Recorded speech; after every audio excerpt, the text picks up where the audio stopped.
እግዚአብሔርን ከፈለከው ኢየሱስ ውስጥ አለ። ጸጋ ከፈለክ ኢየሱስ ውስጥ አለ። ምንም ነገር አለ። ግንዱ የሚነራል ችግር የለበትም። አንተ ማደግ ከፈለክ እስከ መጨረሻ የሚያሳድግ ብቃት ይሰጣል። በክርስቶስ ያልተሰጠ የቀረ እኔ የማመጣው ነገር የለም። ኢየሱስ ጨርሶታል።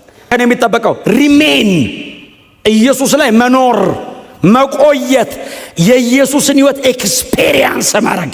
ዘላለማዊ የእግዚአብሔር ፕሮግራም ምንድነው?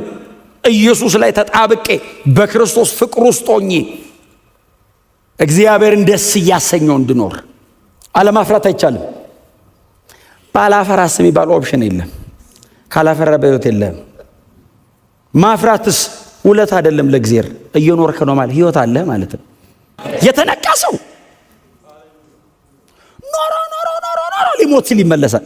የፈሰሰ የእግዚአብሔር ጸጋ አለ። የወረደ መልካም የእግዚአብሔር ቃል አለ።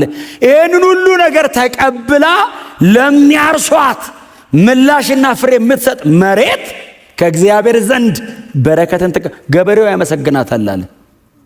ገበሬው ማን ነው? እግዚአብሔር ነው። መሬቱ ማን ነው? እኛ ነን።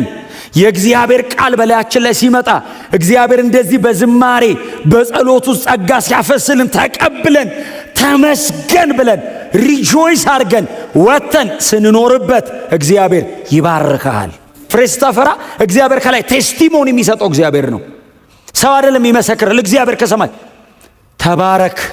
ሲቀጣ ሊያቀና ነው የሚቀጣ። ሲቀጣ አባት ልጁን ቀጥቶ ገንዘብ እንደሚያደርግ ሊያረግ ነው። ካራክተር ዋይዝ አንደርስታንድ ካላረከው ነው እንጂ እግዚአብሔር ሊያሳድግ ነው የሚቀጣ፣ ሊያኖር ነው የሚቀጣ። ስለዚህ መለወጥ አለብን፣ ማደግ አለብን፣ በዚህ በክርስቶስ ፍቅር መኖር። ይህንን ኤክስፔሪየንስ አድርጉ ባካችሁ። ፕሮግራም ተካፈላችሁ እንዳትሄዱ።